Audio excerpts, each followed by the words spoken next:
শোনেন, প্রথম কথা বলি, পারমিশন লাগে না কোনো সভা সমাবেশের, বিশেষ করে মিছিলের পারমিশন লাগে না। সংবিধানের আর্টিকেলে উল্লেখ করা আছে আপনি সভা সমাবেশ সংগঠিত করতে গেলে যে গাইডলাইন আছে সেখানে কোনো জায়গায় বলা নাই যে পারমিশন লাগবে। আমরা ইন্টিমেশন দিই, আমরা লালবাজারকে ইন্টিমেশন দিয়েছিলাম অমুক তারিখে ওই জায়গা থেকে বাবা সাহেব আম্বেদকরের পর্যন্ত আমরা একটা শান্তিপূর্ণভাবে বাবা সাহেব আম্বেদকরের জন্মদিন উদযাপন করে ওখানে একটা আমরা ওয়াকফ সংশোধনী আইনের বিরুদ্ধে একটা প্রতিবাদ মিছিল করব। লালবাজার আমাদেরকে উত্তর দিয়েছে যেখানে প্রচুর প্রোগ্রাম, হ্যান ত্যান অনেক গল্প শুনিয়েছে। আমরা আবার মেল করলাম, ঠিক আছে এখানে অনেক ভিড় আছে, এর পরিবর্তে আমরা জায়গাটা ছোট করে নিচ্ছে, এই জায়গা পর্যন্ত যাবো। তারা মেল করলো না হবে না, হ্যান হবে না, তা হবে না, অনেক গল্প শোনাল, মানে করতে দেবে না। আমরা আবার প্রোগ্রাম মেল করলাম যে আমরা এখানে করছি, এই জায়গা পর্যন্ত করছি, আমরা দায়িত্বশীল নাগরিক হিসেবে আমরা এইগুলো করছি, এটাই লাস্ট। তারপরে আর কোনো আসেনি যে আপনারা করতে পারবেন না বলে ফাইনাল কিছু আসেনি। তবে ফাইনাল ওনার দেওয়ার, আমি বললাম, আমি আবারও বলছি, এরকম রাইট নাই পুলিশের। আমরা যখন ওখানে জিজ্ঞাসা করছিলাম, এটা অসত্য কথা বলতে পারে, সে ডকুমেন্টস আমাদের কাছে আছে, আমরা তো আগামী দিনে কোর্টে যাবো, আপনি আছেন কোথায়? আমার কর্মী সমাজকে লাঠি দিয়ে পিটবে, আমি চুপ করে বসে থাকবো? কর্মীদের মাথা ফাটিয়ে দিল নিরস্ত্র কর্মীরা উল্টে পুলিশকে কিছু বললো না, সাইড হয়ে গেল মার খেয়ে, আমি চুপ করে থাকবো? ভাবছেন কি করে? সব কটা এফআইআর নিয়ে কোর্টে যাবো, আছেন কোথায়? অত সহজ নয়। আমি বারবার বলেছি আমাদের কর্মী সমর্থকদেরকে, কেউ মারপিটে জড়াবেন না। আমার কর্মী সমর্থকরা যথেষ্ট আমাদের কথা শুনেছে, কোনো হিংসা জড়ায়নি, কিন্তু আমাদের কর্মীদের উপরে আক্রমণ করবে, চুপ করে থাকবো? অত সহজ নয়, এসে কোর্টে জবাব দিতে হবে। তো আমার কাছে যে ডকুমেন্টস আছে সেই ডকুমেন্টস আমি নিয়ে যাবো। পুলিশের কাছে ডকুমেন্টস থাকলে যে ক্যান্সেল করেছে সেটা পুলিশ ডকুমেন্টস নিয়ে যাবে, কোর্টে দেখা হবে, দুধকে দুধ পানিকে পানি হয়ে যাবে। এবার আসা যাক, আপনি যেটা বলছেন সোনপুরের কথা, তাই সোনপুরের কথা, সোনপুরের কি হচ্ছে ভিডিও আমাদের কাছেও আছে, দাঁড়ান কোর্টে জমা করব। একটা লাঠিচার্জ করতে গেলে কি অ্যানাউন্সমেন্ট করতে হয়, কি করতে হয় না করতে হয়, আমরা একটু আইনে বুঝি, আমরা উকিলের সাথে উঠা বসা করছি, গায়ে ঘাড় ঘেঁষছে তো কিছু আইন বুঝি, সে কি অ্যানাউন্সমেন্ট কি হয়েছে না হয়েছে সবটা দেখবো। আর আমার থেকে ভিডিও ফুটেজ আছে, যখন আমাদের লিডার্সরা মাঠের মধ্যে থেকে দাঁড়িয়ে বলছে বাইরে কেউ করছে, বাইরে দরকার লাগলে ভিডিও ছবি করো, সিসি ক্যামেরা আছে, ওখানে তৃণমূল হিংসা করছে, এই বলতে বলতে দেখি আমাদের এই মাঠ থেকেই ভিডিও হচ্ছে যখন আগুন জ্বলছে। তখন তো লোকেরা আমাদের মাঠের মধ্যে, বাইরে আগুন জ্বললে কি করে? আমি চ্যালেঞ্জ করছি তৃণমূল কংগ্রেসের হোক বা পুলিশকে হোক, আপনারা দেখছেন অনেক পুলিশ ভিডিও ছেড়েছে যে গাড়ি ভাঙচুর হচ্ছে, ভিডিও ছেড়েছে, কিন্তু আগুন লাগিয়েছে ভিডিও ছাড়েনি কেন? আমি একটা কথা মমতা ব্যানার্জির উদ্দেশ্যে বলছি, মাননীয়ার উদ্দেশ্যে, যে আপনি এই শওকত মোল্লাদের কথা শুনে, কিছু ভাঙড়ের পুলিশের কথা শুনে আইএসএফ কে মোটেও দেখে দেবেন না। আপনাকে শ্রদ্ধা সম্মান করি এই জন্যই যে আপনি লড়াই করে একটা জায়গায় গিয়েছেন, আমরাও বিরোধী আসনে আছি, আমরাও লড়াই করে সমাজে ন্যায়কে প্রতিষ্ঠা করতে যাচ্ছি। আশা করছি আপনি যারা লড়াই করেন, গণতান্ত্রিক প্রক্রিয়ায় শান্তিপূর্ণ লড়াই করেন, তার সাথে আপনার মতপার্থক্য থাকলেও তাদের লড়াইকে আপনি সম্মান দেবেন। আশা করছি আপনার কাছে এটাই। আমি আপনার কাছে আশা করবো মমতা ব্যানার্জি মহাশয়ের কাছে, যে আপনি আপনার কোর্ট টিম পাঠান ভাঙড়ে, সিসিটিভি ফুটেজ আগে পরে চেক করুন, রাজারহাটের দিক থেকে বা আপনার ওদিকে ক্যানিং এর পার থেকে, আরে বাবা কুলটি ওই দিকে যারা এসেছে তৃণমূলের কারা বা কোন গাড়িগুলো এসেছিল সেইগুলো একটু সিসিটিভি গুলোকে দিয়ে চেক করতে বলুন, আর আগুন লাগানোর ভিডিওটা নেওয়ার চেষ্টা করুন। পুরাতন বাইক গুলো, এটা আমার কাছে খবর এসছে, আমি সত্যতা এখন বলতে পারবো না এটা পুরাতন কি নতুন, আমি এটাও খবর পেয়েছি যে ভাঙা ফুটো বাইক গুলো নিয়ে এসে ওখানে লাগিয়ে রাখেছে। এটা সত্যতা আমার কাছে নেই কোনো প্রমাণ, কিন্তু সূত্র মারফত খবর পেয়েছি। তাহলে সত্যতা জানতে গেলে ওই সময় থানার ভিডিও লাগবে। মমতা ব্যানার্জি মহাশয় যদি কোর্ট টিম পাঠিয়ে থানার যে সিসিটিভি গুলো আছে, কোন বাইক গুলো বার করেছিল থানা থেকে, বা ওইখানে যে বাইক গুলো ছিল ওই সময়ের ওর আগের বাইক গুলো নিয়ে রেখেছি, তো কারা বাইক নিয়ে এসেছে সেগুলো ধরা যাবে। আর একটা চক্রান্ত বলছি, আমাদের তো বিজয়গঞ্জ বাজারে প্রোগ্রাম ছিল, পুলিশের পক্ষ থেকে সেই নম্বর আমরা পাবলিশ করব, কোন কে ফোন করেছে না করেছে সব ডকুমেন্টস আছে, সাথে সাথে আমরা সময় সব কোর্টে যাবে। আমাদের প্রোগ্রামের পারমিশন কোথা ছিল, ওইখানে কারা ঢুকিয়েছে, কি করেছে, সব সাথে সাথে সময়ের সাথে সাথে আমরা কোর্টে পাঠাবো।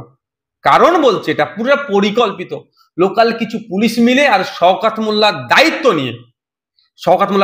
নিয়ে এগুলো হিংসাগুলো করিয়ে আমাদের মেন দায়িত্বশীল যারা আছে তাদের নামে মামলা দেওয়ার চেষ্টা করেছে। যে রাহুল সকাল থেকে, যে যদু আসাদুল সকাল থেকে, কারণ ভাঙড়ের মানুষ তো এখানে আসবে না বলেই দেওয়া হচ্ছিল, ওখানে প্রোগ্রাম করবে জয়গঞ্জ বাজারে, ভাঙড়ে করবে। যারা রাস্তায় এসে গিয়েছিল আমাকে ফোন করে করে অনেক মানুষ হচ্ছে, আমরা ফোন করছি আমাদের অফিস থেকে, যা ভাই তুমি ওখানে যাও, ওদেরকে বোঝাও যে অন্য রাস্তা দিয়ে আসতে পারলে আসবে, নাহলে বাড়ি ফিরে যাওয়ার জন্য।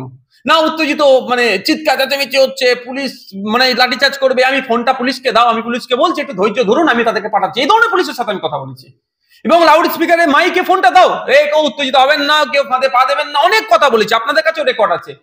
সবগুলো কোথায় নিয়ে যাব? সব কোর্টে নিয়ে যাব। সন্ধ্যেবেলার কথা বলছি, ভাঙড় থানা যে কেসটা দিয়েছে শওকত মোল্লার কথা শুনে, তো ভাঙড় থানাকেও দায়িত্ব নিতে হবে। যে আপনার রাহুল দূরে জাম হয়ে গেছিল, ভিড় ঠেলে ঠেলে এসে আমাকে ফোনটা দিয়ে মাইকে করলো যে রাস্তা জ্যাম হয়ে যাচ্ছে, অমুক পুলিশ বসে বলছে তোদের ভাইজানকে একটু বল না, যদি মাইকে বলে জ্যামটা ছাড়াবে। সেই রাহুলের নামে মামলা হলো। যে আমাদের আব্দুল মালিক মোল্লা, সে সারা দিন, তার তো কলকাতা থাকার ছিল, কিন্তু জনগণের স্বার্থে সারাদিন ওখানে থেকে বুঝিয়ে বাজে ভাই এরকম করো না, এরা চাইছে একটা হিংসা করতে, তোমরা ফাঁদে পা দেবে না, করে করে করে শান্ত করলো। সন্ধ্যাবেলাও ভাঙড়ের যে অবরোধটা ছিল, জনগণকে কেন মাছ যেতে দিল না এই ডিমান্ড নিয়ে, কেন তাদের উপর লাঠি চার্জ হলো এই ডিমান্ড নিয়ে, ভ্যালিড ডিমান্ড নিয়ে, সেখানে গিয়ে বাপ বাচ্চা করে তোরা এরকম করিস না, মাইক ধরে গলা ফাটিয়ে, যেটাকে লোকগুলোকে ওই 1000-5 লোককে শান্তিপূর্ণভাবে মানে যে যার গন্তব্যে পাঠানোর ব্যবস্থা করে দিল, সেই মালিক মোল্লার নামে মামলা। সেই সব রেকর্ডিং তো আমাদের কাছে আছে, যে আমাদের নেতৃত্বরা কি বলছে। আমরা কিন্তু আইনের মাধ্যমে এটাকে ছেড়ে কথা বলবো না। অনেক হয়েছে ভাই। নেতাজি ইন্ডোর স্টেডিয়াম থেকে মুখ্যমন্ত্রী বললেন যে ভাঙড়ে ঘটনা ঘটেছে, যারা ভেঙেছে একটা গাড়ির দাম 40 লক্ষ টাকা, কাউকে ছাড়া হবে। আমি বলি একদম কেউ কোনো বেটানা ছাড় পায়, কিন্তু যারা ভেঙেছে তাদেরকে তো ছাড় দিন না দিন, মানে তাদেরকে ছাড় দেওয়া যাবে না। তা না করে এই শওকত মোল্লার কিছু পুলিশ নিয়ে যদি ভুল একটা রিপোর্ট তৈরি করে রাজ্যের স্বরাষ্ট্রমন্ত্রী তথা মুখ্যমন্ত্রীর কাছে পাঠায়, আমি ওই জন্যই মুখ্যমন্ত্রীর কাছে আমার আবেদন যে আপনি আপনার কোর্ট টিম পাঠান, ভাঙড়ে দেখুন। আরে একটা স্বাভাবিকভাবে আমি আপনাদের মাধ্যমে সাধারণের কাছে পৌঁছাই, ওটা তো আমাদের বিধানসভা, ওখানে তো আমরা জিতে আছি। ওখানে কিছু অন্যায় করলে দাগটা তো আমাদের নামে আসবে, আইএসএফ এর নামে আসবে। ভুল ক্রমে ওখানে কেউ অন্যায় করবে? এটা হচ্ছে প্রথম প্রশ্ন। দ্বিতীয় কথা হচ্ছে, ওই দিনই কলকাতাতে একটা ঐতিহাসিক একটা পদমিছিল হলো ওয়াকাফের বিরুদ্ধে। এত বড় মিছিল আমার মনে হয় ভারতবর্ষে কোন জায়গায় হয়েছে বলতে পারবো না, অবস্থান বিক্ষোভ হয়েছে, কিন্তু এত বড় মিছিল ভারতবর্ষে ওয়াকাফের বিরুদ্ধে হয়েছে কি আমি জানি না। একটা এই ধরনের কোন ইনসিডেন্ট কেউ বলতে পারবে? তো যদি আমাদের হিংসা করারই যদি কোনো বাজে ইন্টেনশন থাকতো তাহলে কলকাতাতে করতাম। তো পুলিশ কত ছিল এখানে, গোটা 30 খুঁজে হয়তো পুলিশ পাওয়া যাবে না। এত বড় এত মিছিল, শুরু আর শেষ দেখা যাচ্ছে না। সেখানে আমরা না করে ওখানে করব আমাদের ঘরের যেটা আমাদের সুনামের জায়গা। অ্যাকচুয়ালি এটা হচ্ছে শওকত মোল্লার একটা প্ল্যান। যদি ওদের ফোনগুলো নিয়ে, কিছু পুলিশ অফিসারদের ফোনগুলো নিয়ে যদি ঠিকঠাক করে করা যায়, তদন্ত যদি উঠে আসে, দেখবেন কতবার কল এসেছে, গেছে, প্ল্যানিং করেছে, হ্যান করেছে, জ্ঞান করেছে, সব ধরা পড়বে। আর একটা কথা হচ্ছে, শওকত মোল্লা সাহেব কোথায় ছিল? শুকুন হয়তো পুরো তাকিয়েছিল, হিংসা হয়ে যাবে, তারপরে এসে বড় বড় কথা বলবেন। উনি হঠাৎ করে চলে এলেন। আর একটা কথা, সারা দেশে যখন বিজেপির বিরুদ্ধে এই ওয়াকাফ আইন প্রত্যাহারের জন্য আন্দোলন হচ্ছে, শওকত মোল্লা সাহেব আইএসএফ এর বিরুদ্ধে ভাঙড়ে প্রোগ্রাম করছে। এটা বুঝতে হবে। আমরা বিজেপির বিরুদ্ধে কথা বলে এদের বুকে চিনচিন করে। শেষ প্রশ্ন করবো, যারা আপনার সবাই এসেছিল না পথ সবাই, মালঞ্চ বেশ কয়েকটা জায়গায় আমরা সূত্র খবর পাচ্ছি যে তাদেরকে তৃণমূলের লোকেরা ধরে ধরে মারছে। দেখুন, আমার কাছে এই ধরনের দুটো খবর এসেছে। আমরা খবরের সত্যতা যাচাই করছি, একটু অপেক্ষা করছি, সেসবগুলোও আমরা ঠিক ঠিক জায়গায় জানাবো। আর একটা জানাবো, জনগণের কাছে জানাবো, আইনের জানাবো, সাথে জনগণের কাছে জানাবো যে দেখুন জনগণ, বাংলার মানুষ দেখুন, যে ওয়াকাফের আইনের প্রত্যাহারের জন্য মুসলিম সম্প্রদায়ের হাত থেকে সম্পত্তি কেড়ে নেবে, এই আইনের প্রত্যাহারের জন্য মানুষ মিছিলে গিয়েছে। আর এই মিছিলে গিয়েছে বলে তৃণমূলের লোকেরা কেমন ভাবে অত্যাচার, কি কি অত্যাচার করেছে মানুষ ডিসাইড করবে। যে বিজেপিকে আটকানোর জন্য যে তৃণমূলই প্রধান মুখ যদি হয়, তাহলে তৃণমূলের লোকেরা বিজেপির বিরুদ্ধে আন্দোলনে গেলে মারছে কেন? না বলছেন এই দিনে গেলি কেন, 20 তারিখে তো সোনপুরে আছে, সেই দিনে যান। সেটাই তো, সোনপুরে কি ওয়াকাফের বিরুদ্ধে মিছিল করছে? ওরা বলছে যে আমার কাছে যে পোস্টার এসেছে সেটা আইএসএফ এর বিরুদ্ধে লেখা দেখেছি। মুখ্যমন্ত্রী এবং শওকত মোল্লা বলছে দিল্লি গিয়ে আন্দোলন করবো, ওরা আবার 20 তারিখে ওয়াকফের বিরুদ্ধে দেখুন আমি একটা কথা বলি, দেখুন গণতান্ত্রিক রাষ্ট্র ভারতবর্ষের যে কোনো প্রান্তে গিয়ে যে কোনো মানুষ আন্দোলন করতে পারে।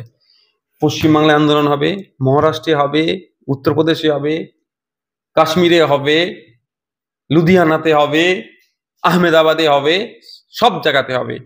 কারো যদি আন্দোলন সহ্য করতে না পারে তারা এখানে না থেকে দিল্লি চলে যাক। পেট্রোল ডিজেলের দাম বাড়ালে, নিত্য প্রয়োজনীয় জিনিসের দাম বাড়ালে, গ্যাসের দাম বাড়ালে, নাটকের আন্দোলন যারা করে, যারা ওষুধের দাম বাড়ালে নাটকের আন্দোলন করে, তারা এখানে করে কেন? দিল্লির বিষয় দিল্লিতে করতে পারে না, এর জবাব মানুষ দেবে।